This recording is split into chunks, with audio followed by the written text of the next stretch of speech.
नर्मदापुर एक बेहद खूबसूरत शहर था जो चंदन नदी के किनारे बसा हुआ था।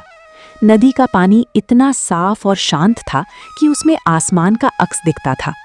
इस नदी में मछलियां इतनी थीं कि मछुआरे कभी खाली हाथ नहीं लौटते थे। यही वजह थी कि यहाँ मछली का व्यापार बड़े पैमाने पर होता था और पूरे शहर में मछली की खुशबू सुबह से शाम तक हवा में घुली रहती थी। इसी शहर में रामू नाम का एक साधारण सा आदमी रहता था। घर में पत्नी सुमित्रा थी, छोटा सा किराए का मकान था और जेब में हमेशा तंगी रहती थी। रामू को बचपन से खाना बनाने का शौक था, खासकर मछली पकाने में उसका हाथ कमाल का था। एक दिन उसने सोचा, जब मेरी फिश करी इतनी लाजवाब है तो इसे बेचकर पैसे क्यों ना कमाऊं? बस यहीं से शुरू हुई रामू की कहानी। उसने नदी किनारे एक छोटा सा ठेला लगाया और चंदन नदी के किनारे बैठने वाले मछुआरे धनिया चाचा से बात की। धनिया चाचा एक बुजुर्ग, सीधे सादे और ईमानदार इंसान थे। वो रोज भोर होते ही नदी में जाल डालते और शाम तक जो भी मछली पकड़ते वो सीधे रामू को बेच देते। बाजार में जाने की जरूरत ही नहीं पड़ती थी। रामू भी चालाक था। धनिया चाचा की सीधी सादी बातों का फायदा उठाकर वो उनसे बहुत कम दाम में मछली खरीदता था। धनिया चाचा को बाजार भाव की खास जानकारी नहीं थी, इसीलिए वो जो रामू दे दे उसी में खुश हो जाते थे। सुबह होते ही रामू सबसे पहले अपने ठेले पर पहुंच जाता, कढ़ाई चढ़ाता, मसाले तैयार करता। लाल मिर्च, हल्दी, धनिया, अदरक लहसुन का पेस्ट और उसका खुद का बनाया हुआ गुप्त मसाला जो उसने सालों की मेहनत से तैयार किया था। धनिया चाचा के आते ही ताज़ी मछलियां मसाले में पड़ती और देखते देखते कढ़ाई में से ऐसी खुशबू उठती कि राहगीर अपने आप खिंचे चले आते। लो भाई लो, गरम गरम फिश करी और चावल, ताजी मछली की करी है, एक बार खाओगे तो बार बार आओगे। भाई एक प्लेट कितने की है? बिल्कुल साधारण दाम, सिर्फ 80 रुपए। अरे ये तो महंगी है। रामू मुस्कुराया। भाई साहब, पूरे शहर में घूम आइए, ऐसी फिश करी कहीं नहीं मिलेगी। एक बार खाकर देखिए, दाम भूल जाएंगे, स्वाद याद रहेगा। और सच में जो भी एक बार रामू की फिश करी खाता वो दोबारा जरूर आता। धीरे धीरे ठेले पर भीड़ बढ़ने लगी। सुबह से लेकर दोपहर तक प्लेटें बिकती रहती। रामू खुश था, सुमित्रा खुश थी, जिंदगी पटरी पर आ रही थी। लेकिन जैसे जैसे ग्राहक बढ़े, एक समस्या सामने आई। मछलियां कम पड़ने लगी। धनिया चाचा हर दिन उतनी ही मछलियां पकड़ते जितनी नदी उन्हें देती, लेकिन रामू की मांग बढ़ती जा रही थी। रोज कई ग्राहक लाइन में लगकर इंतजार करते और जब खबर मिलती कि करी खत्म हो गई तो निराश होकर चले जाते। रविवार को तो हालत और भी ज्यादा खराब हो जाती थी। लोग दूर दूर से आते, लंबी लाइनें लगती थी और भीड़ का शोर सुनकर लगता जैसे कोई मेला लगा हो। हमें दो, हमें दो, हम कब से खड़े हैं।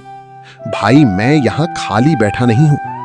तभी पीछे से एक आवाज आई, भाई मुझे एक प्लेट दे दो, मैं 100 रुपए दूंगा। रामू की नजर घूमी। एक साहब थे, सफेद कमीज, ऊपर से जैकेट, हाथ में महंगा मोबाइल। साफ पता चलता था अमीर हैं। रामू ने एक पल सोचा, फिर उस सज्जन को पहले करी दी और उसके दिमाग में एक चिंगारी जली। उसने जोर से आवाज लगाई, सुनो साहब, फिश करी का भाव बढ़ गया है। जो 80 रुपए में मिलती थी अब 100 रुपए में मिलेगी। भीड़ में से एक बुजुर्ग महिला बोली, अरे ये क्या बात हुई, हम कब से लाइन में हैं और अब भाव बढ़ा दिया। चलो चलो, हमें नहीं खाना इसके यहाँ। कुछ लोग बड़बड़ाते हुए चले गए, खासकर वो गरीब महिलाएं जो खास तौर पर रामू की करी खाने आई थीं। वो खाली हाथ लौट गईं। लेकिन रामू को कोई फर्क नहीं पड़ा। जो बचे वो अमीर थे। उन्होंने बिना झिझके 100 रुपए दिए और करी खाकर चले गए। उस दिन रामू ने सामान्य से ज्यादा कमाया। घर जाकर उसने सुमित्रा को बताया। आज पूरे 4000। सुमित्रा ने हाथ जोड़े। भगवान की कृपा है। रामू मन ही मन मुस्कुराया, लेकिन उसके मन में एक बात चुभ रही थी।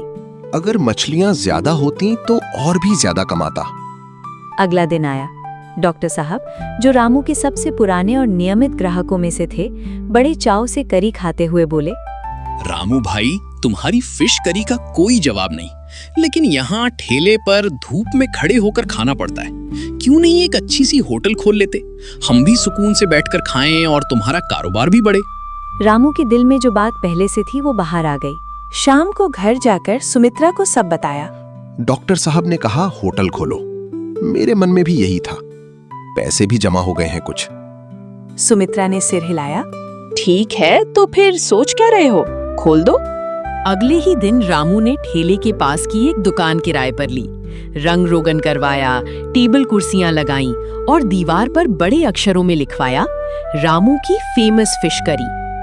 ठेले पर उसने ऐलान कर दिया, कल से मेरी होटल खुल रही है, वहीं मिलेगी असली फिश करी, बैठकर आराम से। और जैसी उम्मीद थी, होटल पहले दिन से ही भर गई। रामू ने 2 लड़के काम पर रखे। एक करी बनाने में मदद करता, दूसरा प्लेट परोसता। डॉक्टर साहब, वकील साहब, दुकानदार सब आने लगे। होटल में बैठकर पंखे की हवा में ताजी फिश करी का मजा ही अलग था। धंधा इतना चला कि रामू खुद हैरान था। आज 10,000 की कमाई। उसने रात को सुमित्रा को बताया। सुमित्रा की आंखें चमक उठीं। सच में? हाँ, लेकिन एक दिक्कत है, मछलियां फिर भी कम पड़ रही हैं। धनिया चाचा जितना लाते हैं उतने में काम नहीं चलता। अगली सुबह जब धनिया चाचा मछली लेकर आए, रामू सीधे उनसे मिला।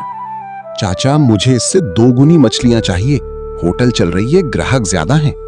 धनिया चाचा ने माथे पर बल डाले। बेटा, इतनी मछलियां एक दिन में नहीं मिलती, और अगर रोज इतनी मात्रा में नदी से निकालें तो मछलियों की संख्या कम हो जाएगी। नदी को भी सांस लेने दो। चाचा, आप मुझे ज्ञान मत दीजिए, बस बताइए दे सकते हो या नहीं। धनिया चाचा ने गहरी सांस ली। रामू बेटा, लालच में अंधे मत हो। जो नदी तुम्हें रोज रोटी देती है उसका भी ख्याल रखो। ठीक है चाचा, अगर आप नहीं दे सकते तो मैं कोई और रास्ता निकाल लूंगा। धनिया चाचा चुपचाप अपना बोझा उठाकर चले गए। उनकी आंखों में चिंता थी। वो रामू को जानते थे और जानते थे कि आगे क्या होने वाला है। उस रात सुमित्रा ने सुझाव दिया, अगर धनिया चाचा नहीं मानते तो खुद ही पकड़ लो। रामू को बात जंच गई। अगले दिन उसने 2 आदमी और लगाए, जाल खरीदे, नाव का इंतजाम किया और नदी में उतर गया। अब नदी से रोज 5-5 थैले भरकर मछलियां निकलने लगीं। होटल में कभी कमी नहीं रही। ग्राहक खुश थे, रामू और भी खुश था। जब धनिया चाचा ने एक दिन ठेले के पास से गुजरते हुए देखा तो वो रुक गए। इतनी सारी मछलियां देखकर उनका दिल भारी हो गया। रामू बेटा, ये क्या कर रहे हो? चाचा, अब आपकी जरूरत नहीं, मैं खुद संभाल लूंगा। धनिया चाचा ने कुछ नहीं कहा, बस एक लंबी सांस ली और वहां से चले गए। महीने बीतते गए, रामू की कमाई बढ़ती गई। 20,000, 25,000, 30,000 रुपए महीना।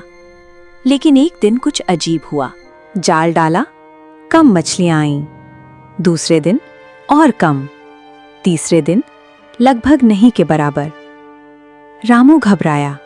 उसने दूसरी जगह जाल डाला, वहां भी कुछ नहीं। एक हफ्ते में पूरी चंदन नदी में एक भी मछली नहीं बची। होटल में ताला लग गया। ग्राहक दरवाजे पर आते, बंद का बोर्ड देखते और लौट जाते। सुमित्रा ने पूछा, अब क्या होगा? रामू चुप रहा। उसके सामने धनिया चाचा के वो शब्द घूम रहे थे, नदी को भी सांस लेने दो, लालच में अंधे मत हो। रामू उठा, सीधे धनिया चाचा के घर गया। चाचा दरवाजे पर बैठे थे, चुपचाप, शांत। रामू ने झुककर उनके पांव छुए। चाचा, आप सही कहते थे, मैं गलत था। अपनी होड़ और लालच में मैंने वो नदी खत्म कर दी जो हम दोनों की रोजी रोटी थी। धनिया चाचा ने उसके कंधे पर हाथ रखा। बेटा, गलती हो जाती है, लेकिन अब भी वक्त है। नदी को आराम दो, मछलियां वापस आएंगी। प्रकृति माफ करती है, बस उसे मौका दो। रामू की आंखें भर आईं। उस दिन उसने समझा, असली कामयाबी सिर्फ पैसे से नहीं आती। जो हाथ देता है उसका शुक्रगुजार रहो, चाहे वो इंसान हो या नदी।